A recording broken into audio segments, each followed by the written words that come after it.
mungkar. Begitulah keadaan Al-Quran yang menjadi silibus terbaik yang digunakan oleh Nabi terbaik untuk mendidik generasi terbaik ini. Mereka menjadikan Al-Quran sebagai makan pagi, makan tengah hari, makan malam mereka. Dengan maksud mereka menjadikan Quran itu sebagai sebahagian kehidupan harian mereka. Tidak pernah para sahabat meninggalkan Al-Quran barang sehari. Itulah keadaan masyarakat pertama yang terdidik dengan Al-Quranul Karim, silibus terbaik ini. Ketika Rasulullah SAW sedang dalam perjalanan hijrahnya, baginda berjumpa dengan Abdullah bin Mas'ud radhiyallahu anhu sebelum dia memeluk Islam. Di kala itu Abdullah bin Mas'ud radhiyallahu anhu masih kanak-kanak dan sedang mengembala biri-biri.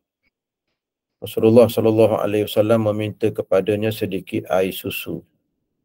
Namun Ibnu Mas'ud radhiyallahu anhu mengatakan bahawa kambing-kambingnya tidak mampu mengeluarkan air susu. Rasulullah SAW berkata, "Qarrib li syah." Qal innaha ha'il, ay laysa biha labanun. Faqala sallallahu alaihi wasallam, walau kana falamma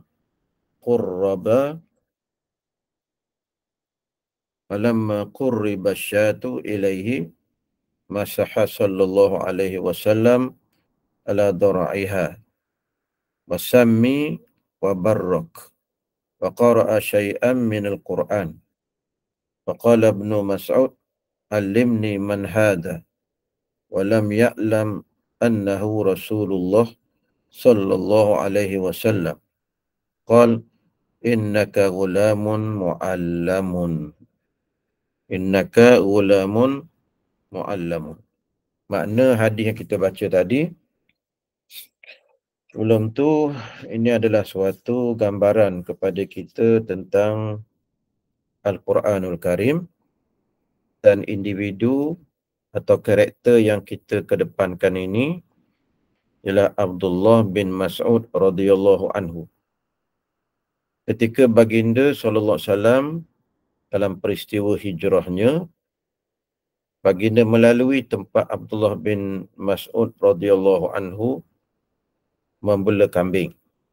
Jadi karakter yang kita kenali ini ialah Abdullah bin Mas'ud radhiyallahu anhu yang sangat terkenal dalam lipatan sejarah Islam. Ketika itu beliau masih belum memeluk Islam. Dan Nabi SAW bertanya Ibnu Mas'ud radhiyallahu anhu tentang kambing-kambingnya supaya dapat Nabi mengambil sedikit susu daripada kambing-kambingnya itu.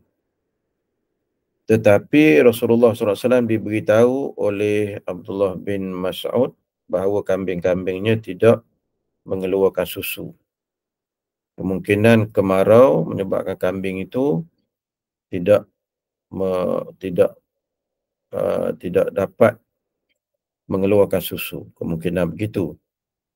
Lalu Nabi SAW bila diberitahu, Nabi pun dengan mukjizat Nabi, akhirnya susunya keluar.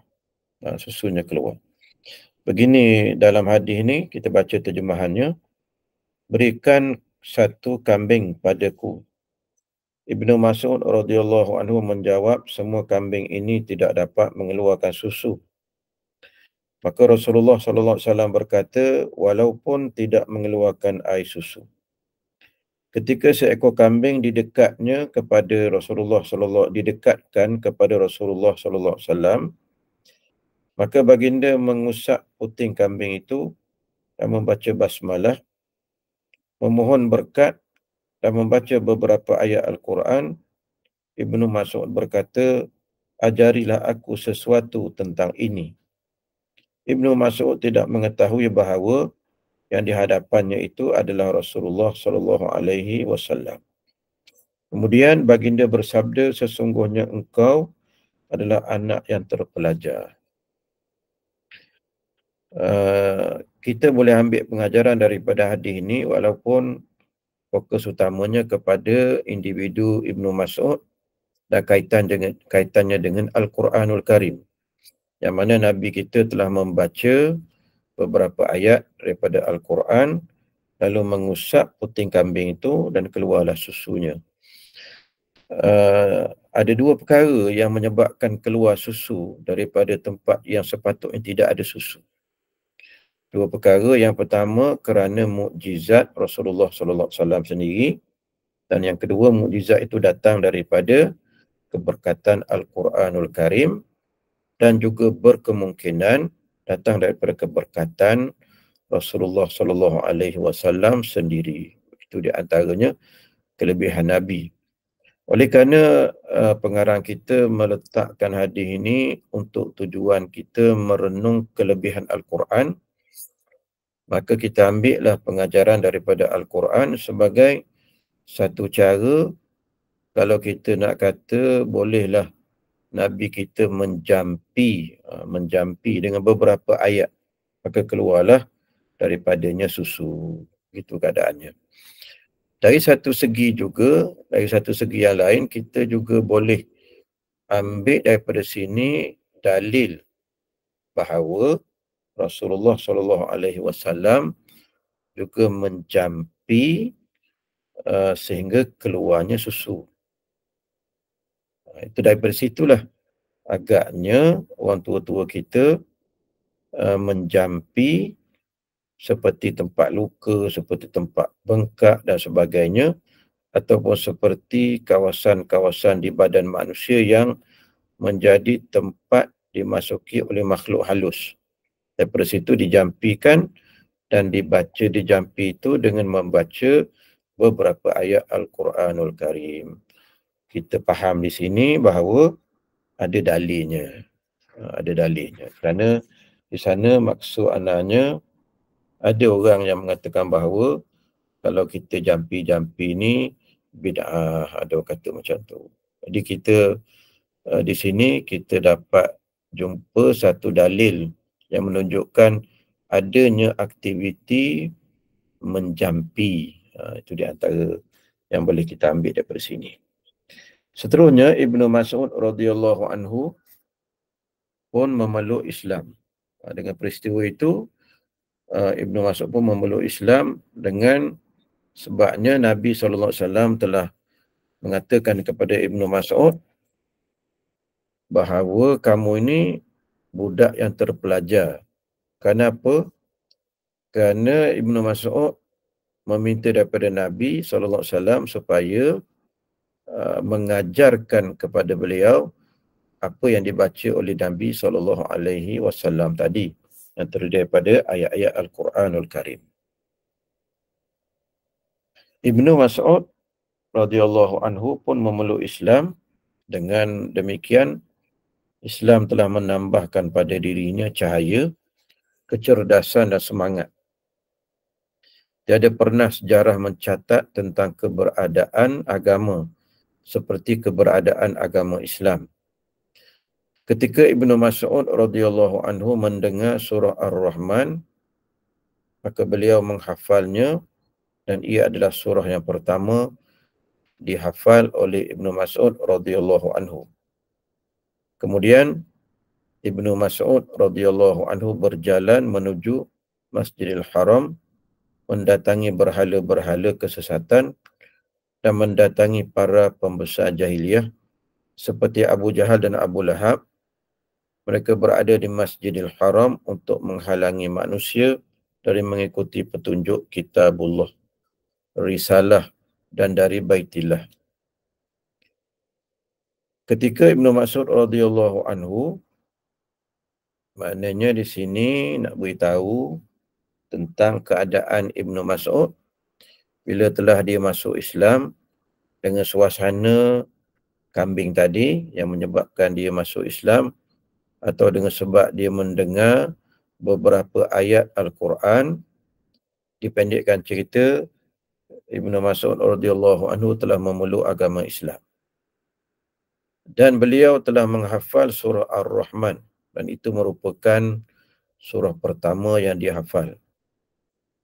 Kemudian Ibnu Mas'ud ini dia telah menuju ke Masjidil Haram, mendatangi berhala-berhala kesesatan, dan dia baca ayat ini.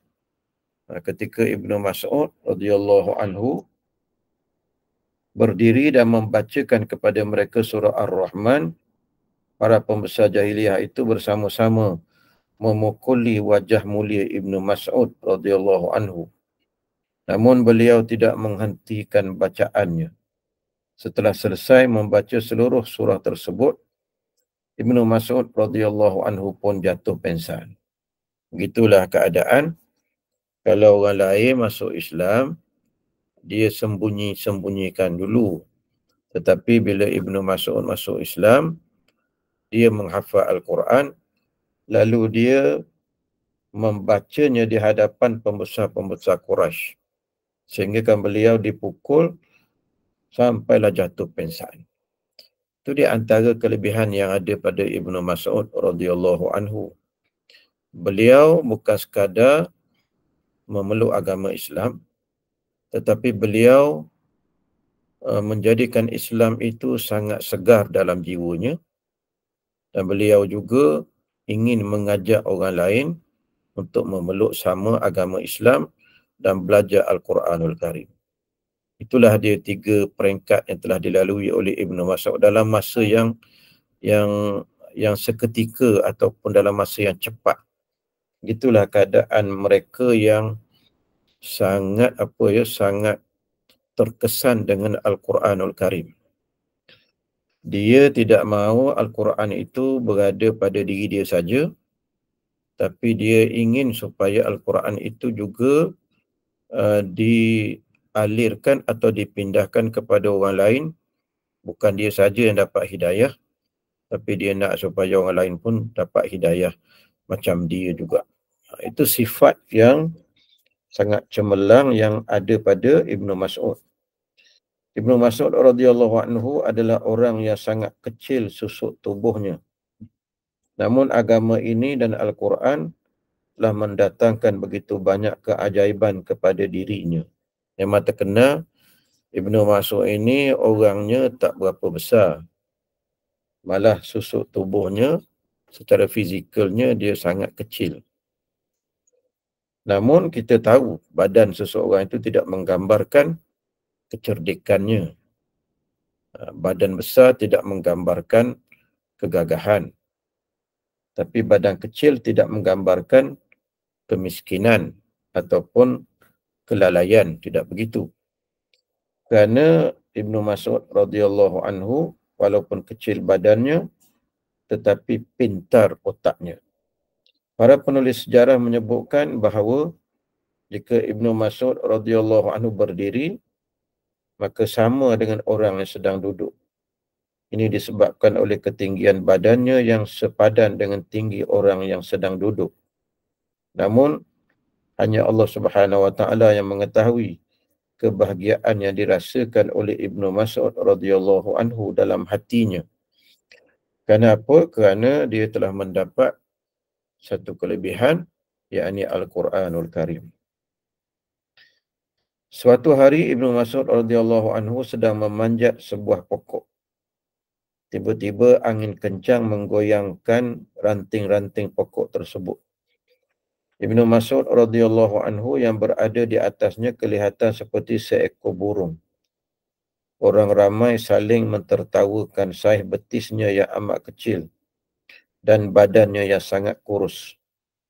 Maka Rasulullah sallallahu alaihi wasallam berkata, "Atadhakuna min diqqati saqaihi walladhi nafsi biyadihi innahuma fil mizani yawmal qiyamati athqalu min jabali Uhud." Kata Nabi SAW, apabila Nabi melihat ramai para sahabat yang mentertawakan Ibnu Mas'ud sebab kecil betisnya, kurus badannya. Kata Nabi, apakah kalian mentertawakan kecilnya betis Ibnu Mas'ud? Demi Allah yang jiwaku berada di tangannya, sesungguhnya keduanya dalam mizan pada hari kiamat lebih berat daripada gunung Uhud. Itu yang Nabi kita sebut kerana mungkin nampak gaya bahasanya Nabi kita agak marah kepada perangai para sahabat yang telah mentertawakan Ibnu Mas'ud radhiyallahu anhu. Dan Nabi kita menegaskan bahawa Ibnu Mas'ud dari segi keimanannya, kehebatannya dengan Al-Quranul Karim, kalau nanti dihitung akan amalannya di mizan atau neraca Allah, beratnya seperti ataupun lebih berat daripada Bukit Uhud.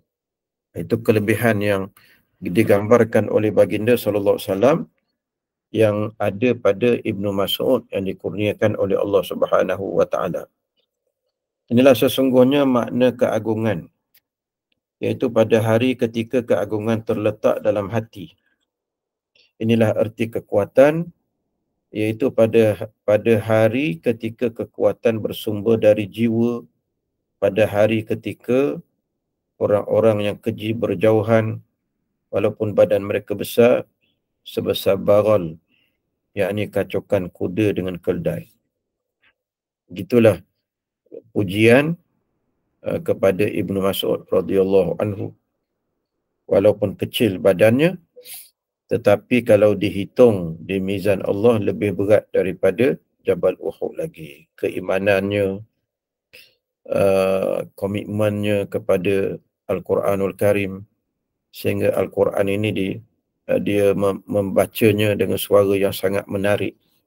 Kita akan lalui lagi beberapa kisah tentang Ibnu Mas'ud radhiyallahu anhu. Ketika sedang duduk bersama Ibnu Mas'ud radhiyallahu anhu, yakni murid yang baik itu, Rasulullah sallallahu alaihi wasallam telah bersabda, "Iqra' alayya al-Quran fayakjilu radhiyallahu anhu wa ardah wa yastahi an yaqra'a amama muallimil bashariyah wa hadil insaniyah wa muza'zi'i kiyani al-wathaniyah fayaqulu ya Rasulullah kaifa aqra'ul Qur'an alayka wa alayka unzil qala fa inni uhibbu an asma'ahu min ghairi fayandafa'u radhiyallahu anhu wa ardahu fi khusyu'in yaqra' falamma balagha qawlahu tabaraka wa ta'ala fakaifa idza ji'na min kulli ummatin bisyahidin wa ji'na bika ala haula'i syahida qala sallallahu alaihi wasallam hasbukal an qala Ibnu Mas'ud radhiyallahu anhu fanazartu ila wajhihi sallallahu alaihi wasallam wa idza ainahu tadrifan. Maksudnya, bacakanlah kepadaku Al-Quran. Nabi bercakap dengan Ibnu Mas'ud, Nabi kata, bacalah kepadaku Al-Quran. Ibnu Mas'ud radhiyallahu anhu merasa malu. Beliau segan membaca Al-Quran di hadapan si imam, si pemberi petunjuk umat manusia, orang yang berjaya menggoncangkan tonggak-tonggak keberhalaan. Kemudian Ibnu Mas'ud berkata, wahai Rasulullah sallallahu alaihi wasallam, bagaimana mungkin aku membacakan Al-Quran untukmu, sedangkan Al-Quran itu diturunkan kepadamu? Rasulullah sallallahu alaihi wasallam menjawab, bacalah, kerana sesungguhnya aku ingin mendengar Al-Quran dibacakan oleh orang lain. Ibnu Mas'ud memulai bacaannya dengan khusyuk, dan ketika beliau sampai pada ayat fakaifa idza ji'na min kulli ummatin bisyahidin wa ji'na bika ala haula'i syahida, iaitu maksudnya, maka bagaimanakah keadaan orang-orang kafir pada hari akhirat kelak apabila kami datangkan dari tiap-tiap umat seorang saksi, iaitu Rasul mereka sendiri menjadi saksi terhadap perbuatan mereka. Dan kami juga datangkan engkau, wahai Muhammad, sebagai saksi terhadap umatmu ini. An-Nisa ayat 41. Jadi bila Saidina Ibnu Mas'ud ini baca surah An-Nisa sampailah ke ayat ini, ayat 41, maka Rasulullah sallallahu alaihi wasallam bersabda, sekarang cukup. Ibnu Mas'ud radhiyallahu anhu berkata, aku memandang wajah Rasulullah sallallahu alaihi wasallam dan ternyata kedua mata baginda menitiskan air mata. Itulah dia Ibnu Mas'ud radhiyallahu anhu yang telah membaca surah An-Nisa kepada baginda sallallahu alaihi wasallam, dan nampak kepada gayanya, suasananya, peristiwa ini sangat sangat terkesan kepada kedua-dua manusia mulia ini. Yang pertama, Nabi SAW sebagai seorang Nabi dan juga Rasul yang sedang mendidik manusia yang juga menjadi manusia cemerlang selepas itu, iaitu Saidina ataupun Ibnu Mas'ud ataupun namanya Abdullah bin Mas'ud radhiyallahu anhu. Nampak gambaran suasana tu. Suasana membaca Al-Quran. Contohnya kalau kita ingat, Ana pun pernah beri contoh hari itu, satu peristiwa seorang lelaki bilioner di Masjid Asy-Syakirin.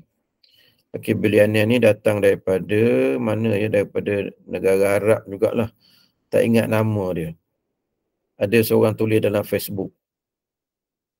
Dia dengan anak angkat dia orang Melayu, sedang tasmih Al-Quran di Masjid Asy-Syakirin KLCC. Jadi dia dua beranak ni duduk dalam keadaan belum lagi orang azan subuh ketika itu.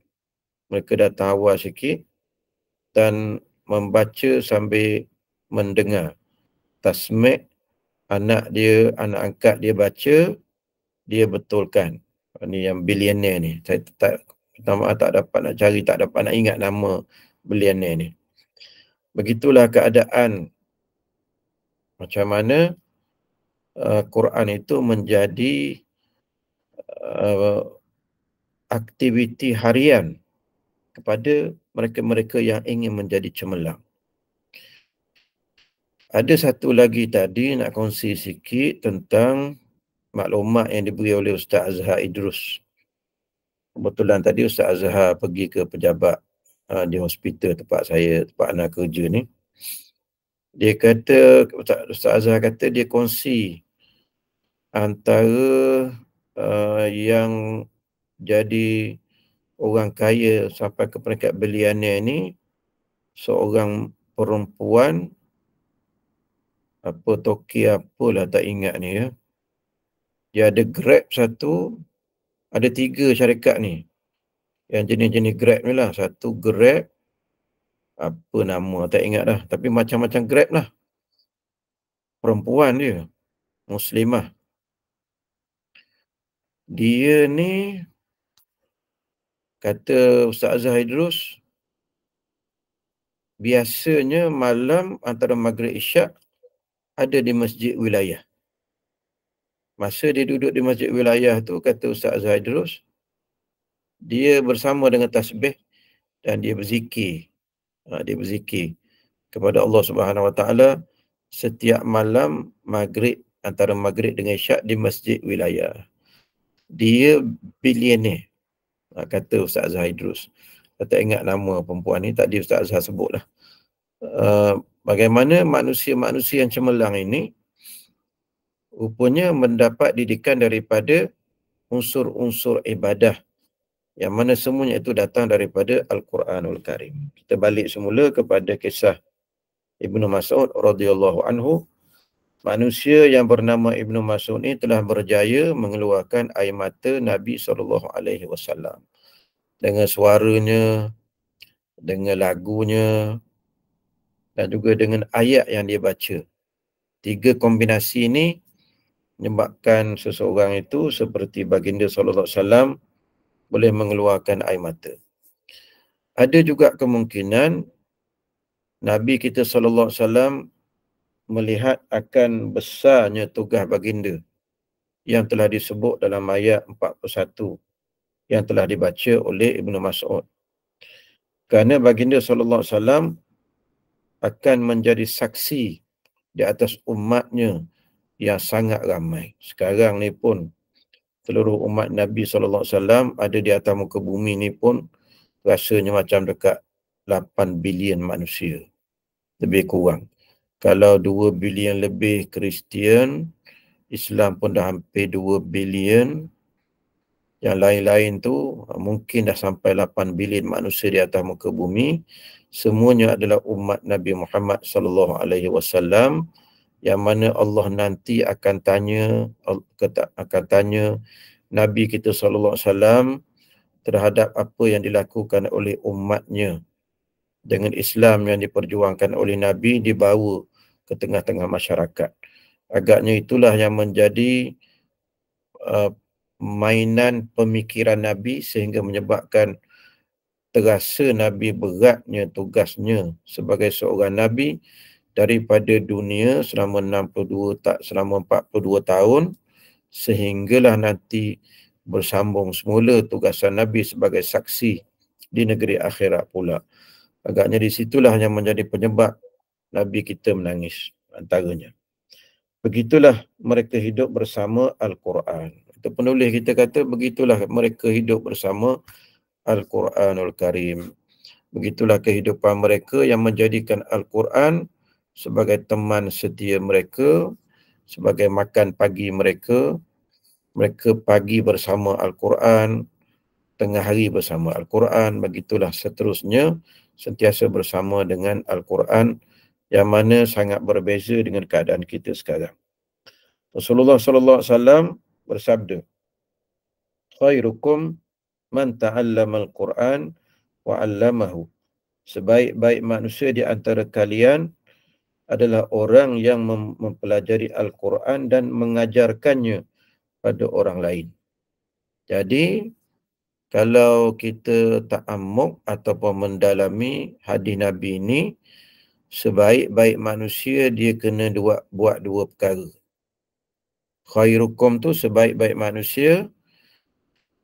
Macam mana kita nak cari sebaik-baik manusia? Dia mesti buat dua perkara. Yang pertama, orang yang mempelajari Al-Quran, lepas dia pandai, lepas dia tahu, lepas dia mahir tentang Al-Quran, lalu dia mengajarkannya. Bukan dia baca untuk dia saja. Bukan dia jadikan Quran itu khusus untuk dia saja. Dia mula mengajarkan Al-Quran. Maka itulah dia khairukum. Itulah orang-orang yang terbaik, yang terpilih di kalangan kamu, umat Islam. Iaitu orang yang mempelajari Al-Quran dan bila dah mahir, dia mengajarkannya kepada orang lain pula. Dengan sependek ini hadis Nabi SAW menyebabkan Al-Quran itu diajar daripada kurun ke kurun sehingga sampai kepada kurun kita ini, suasana Quran dipelajari dan diajari itu telah berlaku sejak zaman berzaman. Sekadar hadis yang pendek ini, dia telah membentuk generasi demi generasi, masyarakat demi masyarakat. Suasana bertukar daripada suasana yang lain, tetapi Quran terus juga diajari dan dipelajari kepada manusia sehinggalah sekarang. Begitulah Al-Quranul Karim. Nabi kita kata bahawa siapa-siapa yang nak cari orang terbaik, maka carilah orang yang mempelajari Al-Quran dan juga yang mengajar Al-Quranul Karim kepada orang lain. Secara mafhum mukhalafah, iaitu fahaman sebaliknya, maka hadis tersebut bermakna bahawa sejahat-jahat manusia, sebodoh-bodoh manusia dan sesesat-sesat manusia adalah dia yang berpaling dari Al-Quran, dari pengamalan Al-Quran, dari penghayatan Al-Quran, dan berpaling dari menjadikan Al-Quran sebagai sumber hukum. Itulah keadaannya. Bagaimana nak cari orang yang diberitahu mafhum mukhalafah. Mafhum mukhalafah, fahaman sebalik. Tadi khairukum, nak cari orang yang sebodoh-bodoh manusia. Orang yang paling bodoh. Orang yang, apa dia? Yang berpaling dari Al-Quranul Karim. Macam kalau kita ambil contoh sikit lah. Di antara statement yang dibuat oleh Nick Ellie ni tentang aurat perempuan, di antara pandangan yang paling bodoh lah kita dengar. Pandangan yang paling bodoh yang kita dengar lah. Sebab dia kata tidak ada ayat Al-Quran yang menunjukkan tutup aurat. Itu di antara pandangan yang paling bodoh. Sebab dia tidak mempelajari Al-Quran dan dia juga tidak mengajar Al-Quran. Gitulah keadaannya. Kalau paling tidak pun dia belajar Al-Quran itu dengan guru yang terbaik, supaya gurunya ini ajar dia mana satu ayat yang menceritakan tentang aurat orang perempuan. Begitu. Bukan sekadar aurat itu disuruh tutup kepalanya, bahkan dalam ayat aurat itu disuruh labuhkan tudungnya sampai ke dadanya. Sampai begitu ayat Al-Quran. Tapi dia tak jumpa ayat Al-Quranul Karim ni, dia tak jumpa. Di mana ayat yang menjelaskan tentang aurat manusia yang jantinanya perempuan. Mudah-mudahan Allah beri kepada dia hidayah, biar nanti dia akan dapat penjelasan bahawa pandangan dia yang mengatakan bahawa tidak ada ayat Quran tentang tudung ataupun aurat orang perempuan itu dijelaskan pada dia, dan baru dia nampak. Harap-harapnya Allah beri dia hidayah. Begitu. Jadi dalam perenggan kita baca ini, tadi cerita tentang sebaik-baik manusia, sekarang sejahat-jahat manusia atau sebodoh-bodoh manusia, iaitu orang yang berpaling dari Al-Quran, dari mengamalkan Al-Quran, dari penghayatan Al-Quran, dan berpaling dari menjadikan Al-Quran sebagai sumber hukum. Itulah dia orang yang bodoh di dalam pandangan Dr. Aid Qarni. Secara mafhum mukhalafah datang daripada hadis Nabi tadi. Rasulullah SAW juga bersabda, Iqra'ul Quran fa innahu ya'ti yawmal qiyamati syafi'an li ashabih. Iqra'u surat al-Baqarah wa ala Imran. Iqra'u az-Zahrawaini fa innahuma ta'tiyani yawmal qiyamati kaghamamataini aw ghayayataini aw kafirqani min tayrin sawanin min tayrin sawafin tuhajani an ashabihima. Bacalah Al-Quran, kerana sesungguhnya Al-Quran itu akan datang sebagai pemberi syafaat bagi yang membacanya nanti di hari kiamat. Bacalah surah Al-Baqarah dan Ali Imran. Bacalah Az-Zahrawain, yakni Al-Baqarah dan Ali Imran, kerana sesungguhnya pada hari kiamat keduanya akan menjadi dua gumpalan awan atau dua rombongan burung yang berbaris-baris dan menaungi orang-orang yang membacanya. Itu di antara khasiat ataupun benefit yang akan diberikan oleh Allah Subhanahu Wa Taala kepada pembaca-pembaca Al-Quranul Karim, terutama yang membaca Zahrawaini, iaitu suratul Baqarah dan juga surah Ali Imran. Bacalah kedua-dua surah ini kalau ada masa. Kenapa? Kerana Allah, Nabi kita beritahu pada kita dalam hadis ini, nanti Zahrawain ini akan menjadi dua gumpalan awan atau dua rombongan burung yang berbaris-baris menaungi orang-orang yang membacanya. Kerana satu trend Al-Quran ataupun hadis Nabi yang perlu kita ambil perhatian ialah apabila Allah Subhanahu Wa Taala suruh seseorang itu umpamanya baca Quran, maka pahalanya di negeri akhirat. Allah sediakan pahalanya di negeri akhirat. Umpama hadis ini, bila sesiapa saja yang membaca surah Al-Baqarah dan Al-Imran yang dinamakan Zahrawaini ini, maka akan terjadilah di negeri akhirat atau di padang mahsyar yang sangat panas itu, gumpalan-gumpalan hasil daripada bacaan surah Al-Baqarah dan Al-Imran ketika di dunia dulu, melindungi pembacanya. Dapatlah dia berteduh di negeri akhirat sana yang ketika itu sangat panas.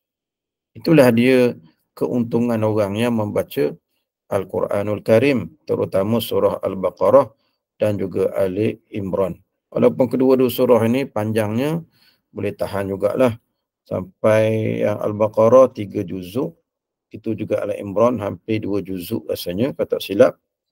Tapi kita boleh amalkan sedikit-sedikit sehingga habis mungkin kita target kita dalam Ramadan ni, kalau tidak habis satu Quran pun, kita habiskan Al-Baqarah dan juga Ali Imran sebagai menyahut ataupun ingin termasuk salah seorang yang akan mendapat lindungan Allah di padang mahsyar dengan seperti dua kumpulan awan yang melindungi kita daripada panas. Wahai orang yang menginginkan naungan seperti itu di hari yang panas oleh matahari, di saat terjadinya malapetaka di hari yang menakutkan, berteduhlah di bawah naungan ayat-ayat Allah Subhanahu Wa Taala. Tak dapat cari payung negeri akhirat ni, tuan-tuan, sahabat-sahabat semua. Payung negeri akhirat tak ada, melainkan yang ada naungan amalan manusia. Kalau di dunia ni kita bolehlah cari payung, tak ada payung, pinjam payung orang. Tapi di negeri akhirat tak ada kedai nak jual payung dah. Yang jadi payung tu ialah amalan-amalan kita seperti bacaan-bacaan Al-Quranul Karim. Hati yang sama sekali tidak sedar akan Al-Quran adalah hati yang sia-sia, hati yang terlaknat, hati yang terkalahkan, dan hati yang dimurkai. Ini hasil daripada orang yang hatinya tidak sedar akan Al-Quran. Maka sia-sialah kehidupannya. Kata pengarang kita, inilah orang yang terlaknat, hati yang terlaknat. Jiwa dia sentiasa dalam keadaan tidak dihadiri oleh Al-Quranul Karim. Jiwa dia tidak disiram dengan ayat-ayat Al-Quranul Karim. Kalau kita baca Al-Quran pagi atau petang, dia ibarat kita menyiram air di pokok-pokok kita, pokok-pokok bunga kita. Segar dia. Begitu juga hati manusia. Bila disiram dengan bacaan Al-Quran, maka hatinya jadi segar. Syekhul Islam Ibn Taymiyah berkata, setiap hati yang tidak disinari oleh cahaya Al-Quran adalah hati yang terlaknat. Dan setiap jiwa yang tidak pernah terbit darinya cahaya agama ini adalah jiwa yang terlaknat. Maksud kepada jiwa yang terlaknat tadi ialah jiwa yang tidak disinari oleh cahaya Al-Quran. Itu antara maksud jiwa yang terlaknat. Dan juga hati atau jiwa yang tidak pernah terbit darinya cahaya agama ini adalah jiwa yang terlaknat. Maksudnya, jiwa yang terlaknat itu tidak pernah disinari akan Al-Quran. Dan jiwa yang terlaknat itu juga tidak menyinari, tidak bersinar, tidak melantunkan cahaya. Itu maksud jiwa yang terlaknat. Melalui pesanannya yang amat terkenal, beliau berkata, yakni Ibn Taymiyah berkata, sesiapa yang beriktikad bahawa dirinya akan mendapat petunjuk selain petunjuk Allah Subhanahu Wa Taala yang Muhammad sallallahu alaihi wasallam sebagai rasul dengannya, nescaya baginya laknat Allah Subhanahu wa taala, para malaikat dan manusia seluruhnya. Allah Subhanahu wa taala tidak akan menerima dari dirinya amalan tebusan dan perkataan. Dia tidak akan dipedulikan dan disucikan oleh Allah Subhanahu wa taala, dan bagi dirinya azab yang amat keras. Maksudnya, kata Ibn Taymiyah, kalau seseorang itu cuba mencari hidayah ke, cahaya ke daripada yang lain daripada Allah, maka tidak akan diterima oleh Allah Subhanahu wa taala. Bahkan maksudnya juga tidak ada cahaya melainkan daripada Allah semata-mata. Cahaya itu yang telah diberikan oleh Allah kepada kita semua melalui Nabi Muhammad sallallahu alaihi wasallam, iaitu Al-Quranul Karim. Macam kita kata tadilah, bahawa bila hati itu terlaknat, dua perkara: dia tidak disinari oleh Al-Quran, dan dia juga tidak menyinarkan yang orang lain daripada hati, tidak boleh menyinarkan cahaya. Itu dimaksudkan hati yang terlaknat. Maka orang ni dilaknat oleh Allah, para malaikat dan seluruh manusia yang beriman kepada Allah Subhanahu wa taala. Itu juga dimaksudkan dengan jiwa yang terlaknat, kerana jiwa itu dilaknat oleh Allah, dan jiwa itu dilaknat oleh Nabi SAW, dilaknat oleh manusia, dan dilaknat oleh para malaikat. Di antara perkara ataupun ayat Al-Quran yang menyentuh tentang Allah melaknat, malaikat melaknat, dan orang mukmin melaknat, ialah orang-orang Yahudi. Ayat kalau kita baca dalam surah Al-Baqarah, yang melaknat itu ialah Allah, malaikat dan orang-orang mukmin. Melaknat siapa? Melaknat orang-orang Yahudi. Jadi hasil daripada laknat Allah, malaikat dan orang-orang mukmin itu, apakah natijah daripada laknat itu? Maka orang Yahudi tidak beriman kepada kenabian Nabi Muhammad sallallahu alaihi wasallam, dan juga tidak beriman dengan Al-Quranul Karim. Sebab itulah orang Yahudi daripada zaman Nabi Muhammad sallallahu alaihi wasallam dulu hinggalah sekarang, yang masuk Islam tu ada beberapa orang sahaja, boleh kira dengan jari. Tu pun jari ni lebih lagi daripada yang masuk Islam di kalangan orang Yahudi. Daripada zaman Nabi SAW sehingga zaman sekarang ni, orang Yahudi hanya beberapa orang saja yang masuk Islam.